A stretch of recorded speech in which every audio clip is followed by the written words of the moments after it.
Setelah Ki Ganjur berpamitan pada Tumenggung Suronoto dan kembali ke dalam Suronatan, di halaman keraton, Karebet yang sedang berjalan menuju ruang Wirotamtomo telah bertemu dengan Tumpak yang sedang berjaga di pintu menuju ruang dalam.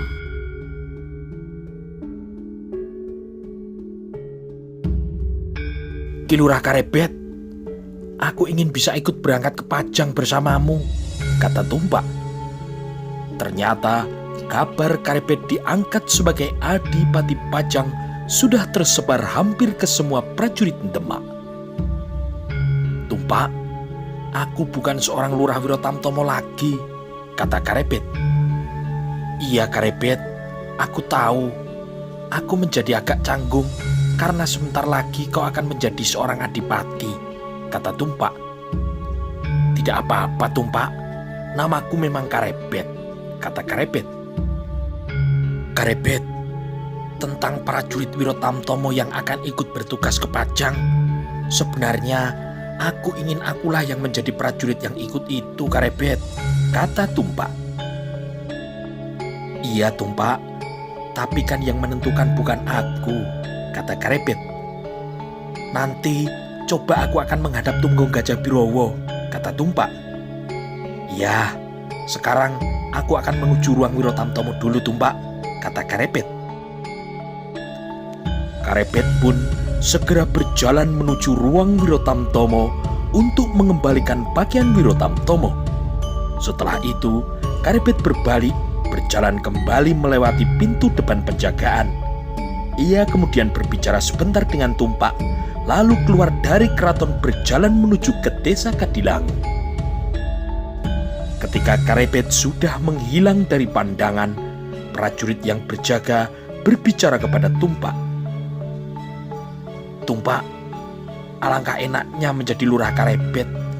Begitu mudah meraih kamukten. Tidak mudah, kata Tumpak.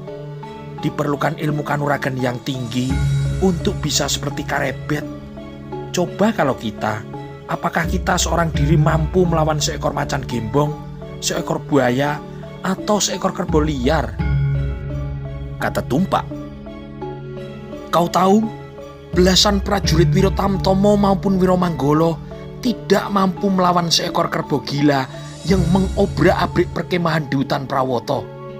6 orang telah terluka, tetapi Karebet mampu membunuh kerbau itu hanya dengan sekali pukul, kata Tumpak selanjutnya. Tumpak menghela nafas panjang, kemudian ia pun meneruskan. Kalau tidak ada Karebet, aku bersama Ki Ronggo Pidekso mungkin sudah mati dibunuh kakak beradik Klabang Ireng dan Klabang Ijo. Temannya pun menjawab, ya, Klabang Ireng dan Klabang Ijo akhirnya juga dibunuh Karebet. Ya, ditambah satu lagi, keberuntungan.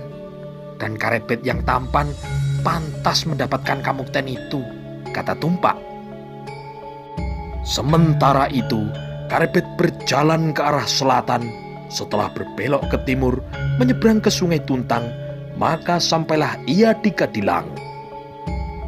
Waktu berjalan terus, matahari memanjat semakin tinggi, dan pada saat itu, di ruang dalam keraton, Kanjeng Sultan sedang berbicara mengenai sebuah rencana besar yang masih dirahasiakan, yang beberapa condro ke depan akan dilaksanakan oleh Kanjeng Sultan Trenggono. Kanjeng Sultan duduk di depan. Di hadapannya duduk bersila 2 orang tumenggung dan seorang panji. Sedangkan di sampingnya duduk pula Patih Wonosalam. Tumenggung Gajabirowo, Tumenggung Siung Laut, dan kau Panji Donopati, kata Kanjeng Sultan. Dawuh dalam Kanjeng Sultan, kata mereka bertiga.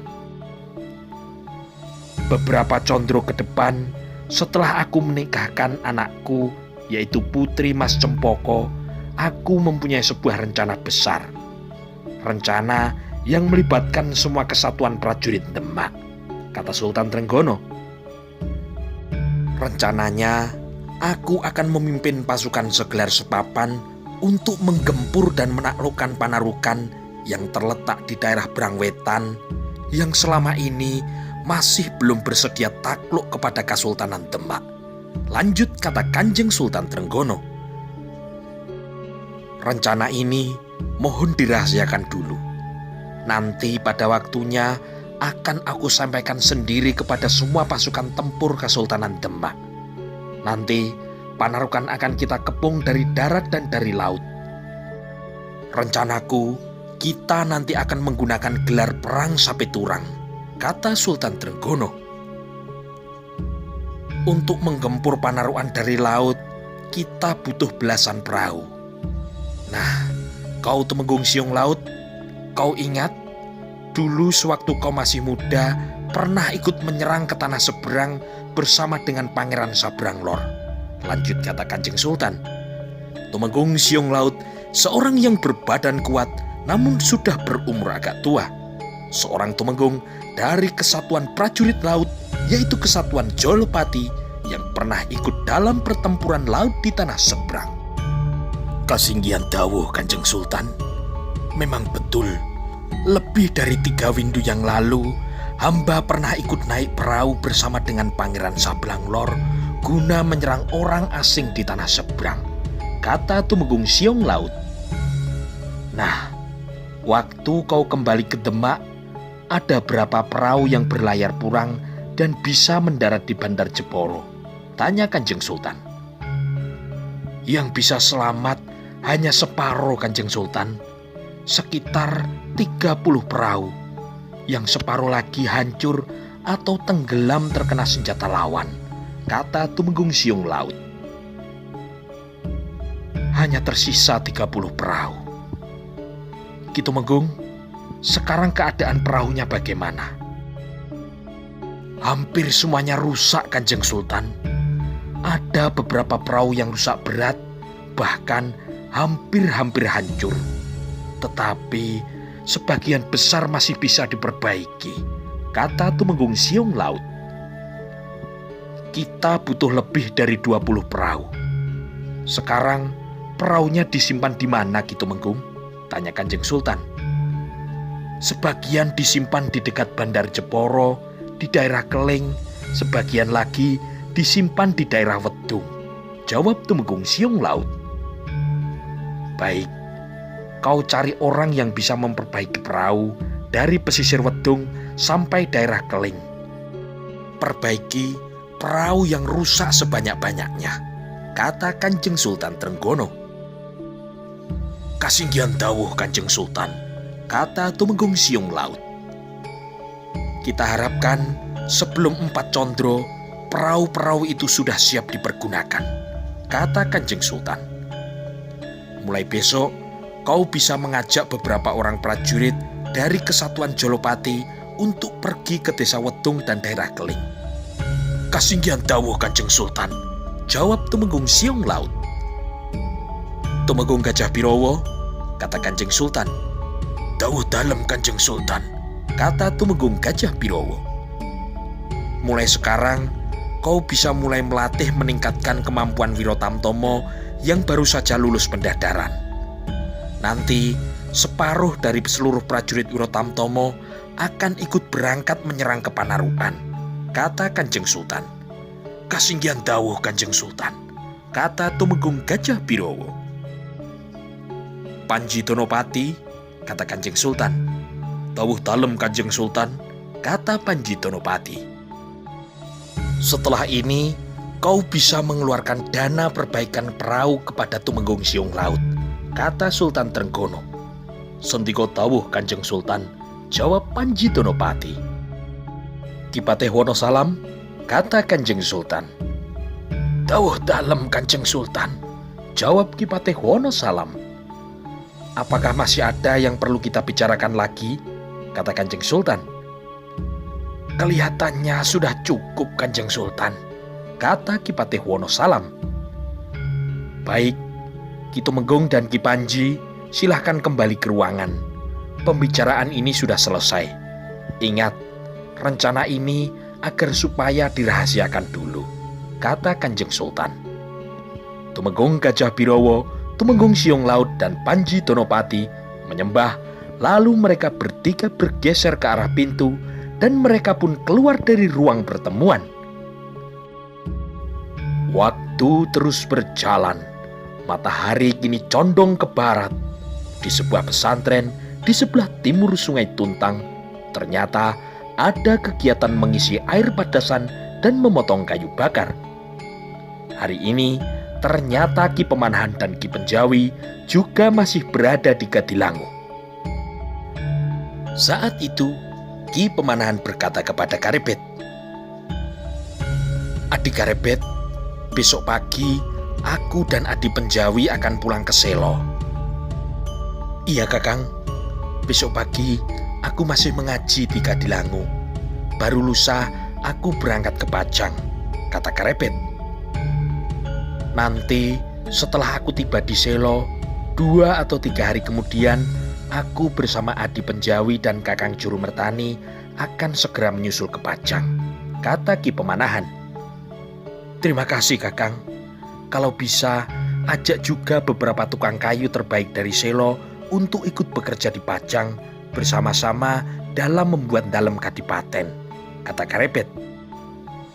"Baik Adik Karebet, aku akan ke Pajang bersama beberapa tukang kayu terbaik dari Selo," kata Ki Pemanahan.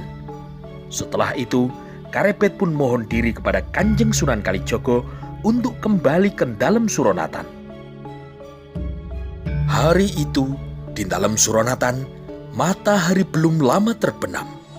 Karebet dan pamannya, yaitu Ki Ganjur, sedang berada di ruang belakang, sedang makan nasi berserta sepotong ikan asin. "Ger Karebet, tadi pagi aku sudah menghadap Ki Tumenggung Suronoto. Memang betul katamu.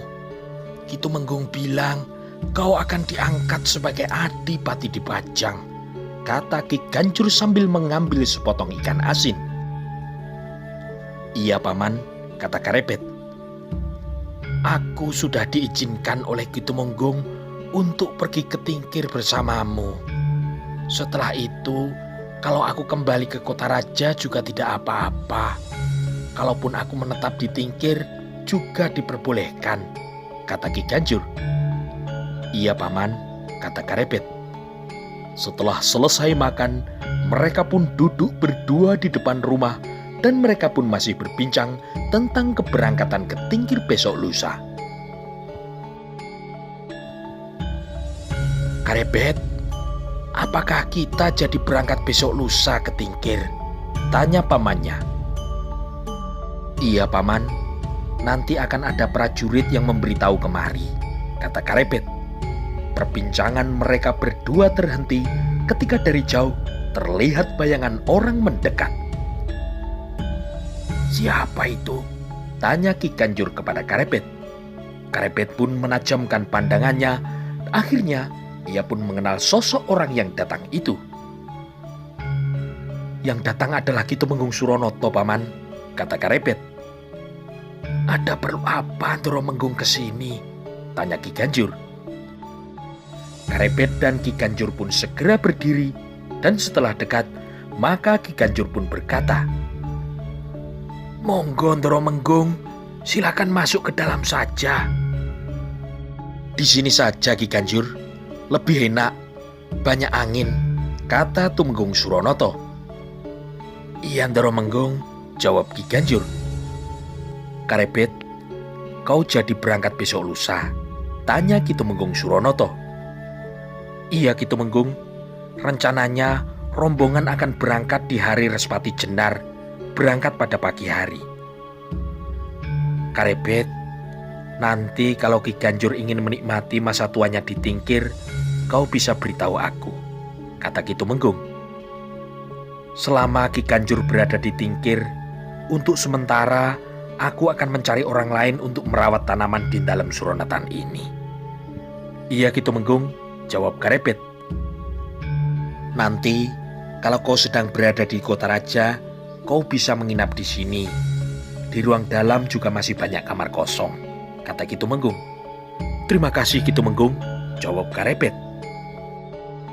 Hanya sebentar Ki Tumenggung Suronoto menemui Ki Ganjur dan Karebet. Tidak lama kemudian, Ki Tumenggung pun kembali ke dalam utama Katumenggungan. Malam itu, semilir angin bertiup agak kencang, membuat badan mereka terasa dingin. Ki Ganjur dan Karebet kemudian masuk ke dalam rumah. Ketika terdengar kentongan berirama Doro Muluk, Ki Ganjur dan Karebet telah terlelap tidur di buai mimpi. Langit di ufuk timur berbias warna merah, perlahan-lahan fajar pun terbit. Kokok ayam jantan terdengar nyaring. Langit semakin lama semakin terang. Karebet pun kini telah bangun dari tidurnya dan bersiap akan mandi. Ia kini berencana pergi ke Katilangu lagi, ke tempat Kanjeng Sunan Kalijogo. Matahari memanjat langit semakin tinggi ketika Karebet dan Ki Ganjur akan melangkahkan kakinya keluar dari rumah. Terlihat di depan pintu regol dalam Suronatan, seorang yang berpakaian Lurah Wiromanggolo memasuki halaman dalam Suronatan dan berjalan menuju rumah yang ditempati oleh Ki Ganjur. Ketika Karebet melihat orang itu, ia pun segera mengenalnya. Seorang lurah dari kelompok prajurit Propoyoso, kelompok prajurit yang bertugas membangun dan merawat bangunan keraton yang termasuk di dalam kesatuan prajurit Wiromanggolo. Ki Lurah Wiguno, kata Karebet sambil tersenyum. Monggo silakan masuk Ki Lurah. Silakan Ki Lurah Wiguno, silakan kalau ingin bertemu dengan Karebet. Aku tinggal dulu menyelesaikan pekerjaanku yang di depan, kata Ki Ganjur sambil mempersilahkan, dan ia pun lalu berjalan ke halaman depan. Silakan duduk Ki Lurah, kata Karebet, dan Lurah Wiguno pun kemudian masuk ke dalam rumah, dan Karebet kini duduk berhadapan dengan Ki Lurah. Adik Karebet, kata Ki Lurah Wiguno. Iya Ki Lurah, jawab Karebet sambil memperhatikan kalimat yang akan dikatakan oleh Ki Lurah Wiguno. Besok pagi kita jadi berangkat ke Pajang. Kita berangkat pagi hari. Aku yang akan memimpin rombongan dari keraton yang berjumlah 7 orang, kata Ki Lurah Wiguno. Rombongan dari keraton nanti akan berangkat serentak ke 4 daerah, yaitu ke daerah Kalinyamat, ke Prawoto, Kenjipang, dan ke Pajang. Tiap rombongan masing-masing 7 orang, kata Ki Lurah Wiguno menjelaskan kegiatan untuk besok pagi. Baik Ki Lurah, nanti kita berangkat dari keraton, tanya Karebet. Iya Karebet, kita berangkat pagi hari. Kita kumpul di depan Sasono Sewoko, lalu kita bersama-sama berangkat ke Pajang, jawab Ki Lurah Wiguno. Kemudian Karebet pun mengutarakan keinginannya untuk mengajak pamannya, yaitu Ki Ganjur, untuk ikut bersama rombongan sampai di Tingkir.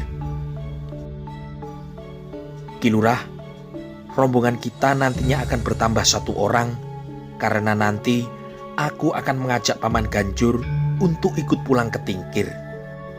Maka kini Karebet menjelaskan alasan pamannya yang ingin ikut pulang ke Tingkir. Apakah nanti Ki Ganjur akan kembali lagi ke kota raja Karebet? Tanya Ki Lurah Wiguno. Aku belum tahu Ki Lurah. Terserah kemauan Paman Ganjur saja. Ki Tumenggung Suronoto juga sudah mengatakan semuanya. Terserah Paman Ganjur, apakah mau kembali ke kota raja atau akan menetap seterusnya di Tingkir, kata Karebet. Ki Lurah Wiguno menganggukkan kepalanya dan ia pun menjawab. Baik Karebet, tidak masalah kalau rombongan kita bertambah 1 orang. Tetapi kita tidak bisa berjalan cepat karena kita membawa 3 ekor kuda yang memuat beban. Karebet pun mengangguk-anggukkan kepalanya. Kalau berangkat bersama rombongan dari kota raja ke Tingkir pun juga tidak bisa ditempuh dalam waktu 1 hari. Apalagi kini Ki Lurah Wiguno membawa kuda beban yang berjalan lambat. Mereka berbincang sebentar tentang keberangkatan mereka besok pagi, dan setelah dirasa cukup, kemudian Ki Lurah Wiguno pun pamit untuk kembali ke dalam keraton. Beberapa saat kemudian, Karepet pun melangkahkan kakinya keluar dari dalam Suronatan menuju ke arah selatan ke desa Kadilangu. Di sepanjang jalan, langit yang cerah dan udara pagi yang segar di kota raja mengiringi langkah Karepet yang berjalan menuju tempat Kanjeng Sunan Kalijogo. Sambil berjalan, angan-angan Karepet mengembara seperti burung Raja Wali dari Pengging yang terbang tinggi di angkasa, menembus awan dan melampaui beberapa puncak gunung di tanah Jawa. Karepet merasa ia belum lama berada di kota Raja Demak, dan besok pagi dia sudah harus berangkat ke Pajang bersama rombongan para pekerja dari keraton, bekerja babat alas, sebuah hutan yang akan dibuatnya menjadi sebuah kadipaten, dan ia adalah orang yang diangkat menjadi seorang adipati. Aku akan jadikan Pajang bukan hanya sebuah kadipaten kecil, tetapi harus lebih besar dari Pengging Witrodiyo, seperti pada saat Eyang Adipati Dayoningrat berkuasa, kata Karepet sambil terus berjalan ke Kadilangu. Dengan langkah yang teratur, Karepet terus berjalan ke selatan, lalu berbelok ke arah timur. Angan-angan Karepet masih mengembara melayang-layang, menukik ke bawah, kemudian terbang lagi menyusuri pantai. Karepet berpikir mengenai sebuah sifat kandel yang akan dimiliki oleh Kadipaten Pajang, sebuah keris pusaka Kiai Nogosiluman yang merupakan sifat kandel yang pernah dipakai oleh eyangnya sewaktu masih menjadi Adipati Pengging Witrodiyo. Kata Siwa Kebukanigoro, keris Kiai Nogosiluman akan diwariskan kepadaku untuk sifat kandel Kadipaten Pajang, kata Karepet dalam hati. Masih kurang kalau sifat kandel Kadipaten Pajang hanya sebuah keris Kiai Nogosiluman. Paling tidak, Kadipaten Pajang harus mempunyai 3 buah tosan aji yang bisa dijadikan sifat kandel tegaknya Kadipaten Pajang, gumam Karepet sambil terus melangkah menuju ke arah timur. Bagaimana kalau aku ingin menjadikan Kadipaten Pajang menjadi sebuah kasultanan yang besar, sebesar Kasultanan Demak? Tentu, Pajang nantinya bukan hanya menjadi sebuah kadipaten yang kecil sepanjang masa, tetapi aku harap bisa menjadi sebuah Kasultanan Pajang yang besar, kata Karepet yang masih terus berangan-angan. Kalau Kadipaten Pajang nanti bisa berubah menjadi sebuah kasultanan yang besar, sebesar Kasultanan Demak misalnya, apa aku bisa mencari beberapa pusaka sebagai sifat kandel? Tanya Karepet pada dirinya sendiri. Pusaka apa yang bisa dijadikan sifat kandel untuk Kasultanan Pajang kalau Pajang nantinya menjadi sebesar Kasultanan Demak? Gumam Karepet hampir tak terdengar. Yang bisa menjadi sifat kandel kerajaan besar adalah pusaka dari Keraton Majapahit. Pertanyaan Karepet dijawabnya sendiri sambil melanjutkan angan-angan besarnya. Keris Kiai Nogososro, Kiai Sabu Inten, dan Kiai Sengkelat. Ketiga pusaka itu bisa menjadi sifat kandel Kasultanan Pajang yang besar, kata Karepet sambil terus berjalan. Tapi bagaimana caranya ketika pusaka sifat kandel Kasultanan Demak itu dipindahkan dari ruang pusaka Keraton Demak ke Pajang? Pertanyaan itu melingkar-lingkar di pikiran Karepet. Angan-angan Karepet terputus ketika ia sampai di Sungai Tuntang. Ini ia pun menyeberang masuk ke dalam sungai, berjalan menuju ke arah timur ke desa Kadilangu. Ketika Karepet sampai di Kadilangu, santri yang menyambutnya bercerita kalau kedua sahabatnya, yaitu Ki Pemanahan dan Ki Penjawi, telah kembali ke Selo tadi pagi beberapa saat setelah matahari terbit. Hari itu, Kanjeng Sunan Kalijogo mengajar Karepet sampai menjelang siang. Seperti biasanya, setelah sholat zuhur berjamaah, maka Karepet pun bekerja membantu para santri mengerjakan beberapa pekerjaan. Ketika matahari sudah condong ke barat, setelah sholat asar berjamaah, Karepet pun pamit kepada Kanjeng Sunan Kalijogo karena besok pagi ia bersama rombongan akan berangkat menuju ke Pajang. Kanjeng Sunan Kalijogo pun memberi beberapa nasihat dan petunjuk untuk bekal Karepet di saat babat alas di daerah Pajang. "Karepet, kalau kau ada keperluan ke kota raja, kau bisa mampir di Kadilangu," kata Kanjeng Sunan Kalijogo perlahan-lahan. "Kau bisa bawa beberapa pikul jagung yang ada di lumbung Kadilangu untuk bekalmu nanti, Karepet," kata Kanjeng Sunan. "Terima kasih Kanjeng Sunan. Kelihatannya dari keraton sudah membawa banyak bekal. Lagi pula nanti rombongan akan mampir ke Tingkir." Dan Karepet pun kini menjelaskan keinginan pamannya, yaitu Ki Ganjur yang ingin pergi ke Tingkir. Setelah selesai diwejang, kemudian Karepet pun mohon diri dan ia pun melangkahkan kakinya keluar dari dalam Kadilangu menuju ke kota raja. Ketika matahari semakin turun di langit barat, langit pun kini menjadi semakin redup.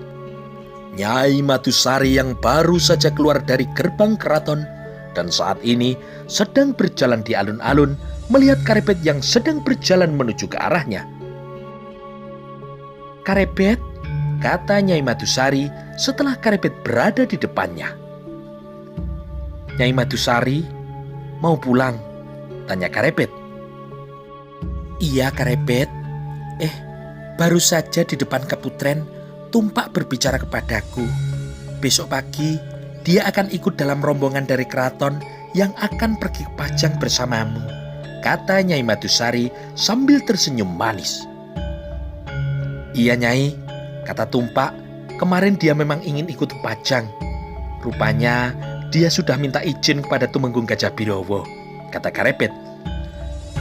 Nyai Menggung pun tersenyum, lalu ia pun berkata, "Iya, Tumpak juga bilang begitu.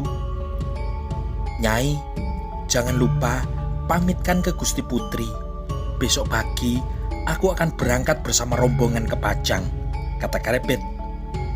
"Iya Karepet, tetapi jangan lupa kalau ada kesempatan kau harus memberi kabar kepada Gusti Putri," pesan Nyai Madusari. "Baik Nyai, pasti. Aku tak akan lupa.